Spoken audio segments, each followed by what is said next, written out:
എടാ പണം നോക്കി പെണ്ണ് കെട്ടുന്ന എന്റെ പ്രിയപ്പെട്ട ചെറുപ്പക്കാരോട് പറയുകയാണ്, എടാ സൗന്ദര്യവും പണവും നോക്കി നീ പെണ്ണ് കെട്ടണ്ട, അത് നിന്റെ നാശമാണടാ.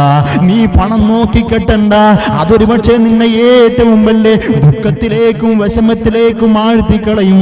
പിന്നെ ദാമ്പത്യ ജീവിതം സുഖവും സമാധാനവും കിട്ടുവാൻ വേണ്ടിയിട്ട് എന്താണ് ചെയ്യേണ്ടത്? അല്ലാഹുവിന്റെ റസൂൽ നമ്മളോട് പറഞ്ഞുവല്ലോ,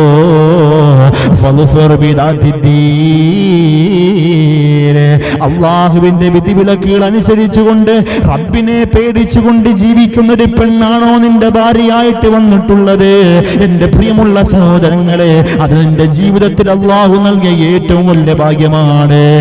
ഈ ദുനിയാവിൽ അള്ളാഹു നിനക്കൊരു സ്വാലിഹത്തായ ഭാര്യയെ നിനക്ക് നൽകിയിട്ടുണ്ടെങ്കിൽ, അള്ളാഹനെ പേടിച്ചുകൊണ്ട് ജീവിക്കുന്ന പെണ്ണ്, തലമറച്ചുകൊണ്ട് ജീവിക്കുന്ന പെണ്ണ്, മറ്റൊരു പുരുഷനുമായി യാതൊരുവിധ ബന്ധവും സ്ഥാപിക്കാത്ത പെണ്ണ്, അള്ളാഹനെ പരിപൂർണമായി വിശ്വസിച്ചുകൊണ്ട് ജീവിക്കുന്ന പെണ്ണാണെങ്കിൽ, നിന്റെ ജീവിതത്തിൽ അങ്ങനെ ഒരു ഭാര്യയാണ് നിനക്ക് കിട്ടിയിട്ടുള്ളതെങ്കിൽ അൽഹംദുലില്ലാഹ്, അള്ളാഹു നിനക്ക് നൽകിയ ഏറ്റവും വലിയ ഭാഗ്യത്തിൽ ഒരു കാര്യമായി നീ കൂട്ട്. കാരണം എന്തെന്നറിയുമോ?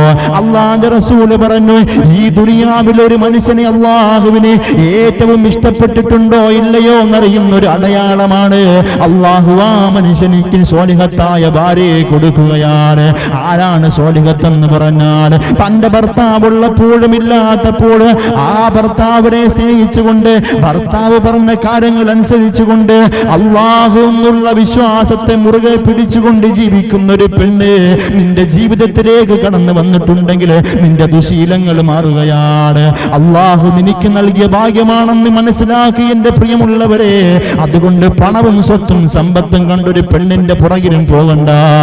അള്ളാഹുവേ, ഒരു ദീനുള്ള പെണ്ണാണോ നിനക്ക് കിട്ടിയിട്ടുള്ളതെങ്കിൽ അള്ളാഹു നിനക്ക് നൽകിയ ഭാഗ്യമാണത്.